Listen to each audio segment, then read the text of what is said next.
And I had been big my entire life. I mean, at 15, I was 250 pounds. And when you're 15, that's when kids are like really forgiving and accepting and compassionate, and they really love you for who you are on the inside. And then to make it worse, I was a hopeless romantic, right? But all the women that I met, I was like a mannequin down here. Like there was nothing really going on. I wasn't really a viable sexual option. I was just the conduit to my cute friends. So over the course of the next 2 years, I did what I knew I needed to do to take personal responsibility for my life. I went and I lost 130 pounds, right? And thank you very much. I appreciate it. Thank you. Thank you. I haven't eaten since 2012. But here's the interesting thing, is that I would love to sit here and say, when I lost the physical weight, everything was great, everything changed in my life, but I'd be lying if I said that. Because what I was doing here is I was neglecting a major part of my reinvention that was going to be required for me to become the man that I knew that I could become, but that I kept waiting to become. Right? For some reason, something held me back and was keeping me waiting. It was making me wait to do what I knew was possible for myself. So why do I tell you this? Why should you care at all about this?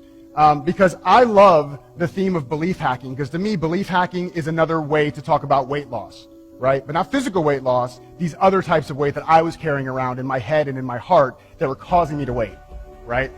And so what I want you guys to look at for yourself is to ask yourself this question: where are you holding on to weight and weight? Where does it show up in your life, in your business, in your relationships, in your finances? And what is it having you wait to do?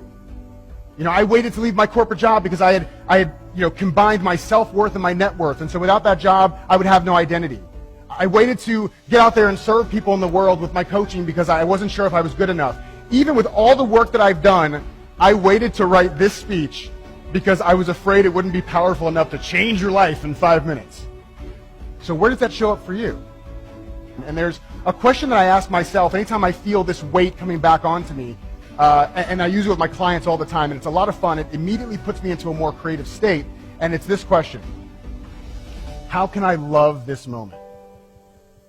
How can I really love this moment, like fall in love with this moment? Instead of resisting and trying to fight what I'm feeling and my weight, what if I could find a way, moment by moment, to consciously decide to love this moment? Because your thoughts and your feelings, they're not here to punish you. They're not the enemy any more than a crying newborn is the enemy of their parents. Would you yell at and fight with a baby who was crying, or would you love it? Would you show compassion and embrace it until it got back to its peaceful, innate state of being?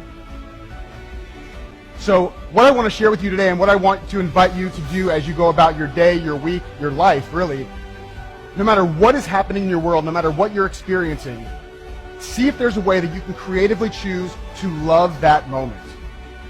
To find a way to take something from that moment, the gift or the lesson, as opposed to always fighting to try to get through the moment.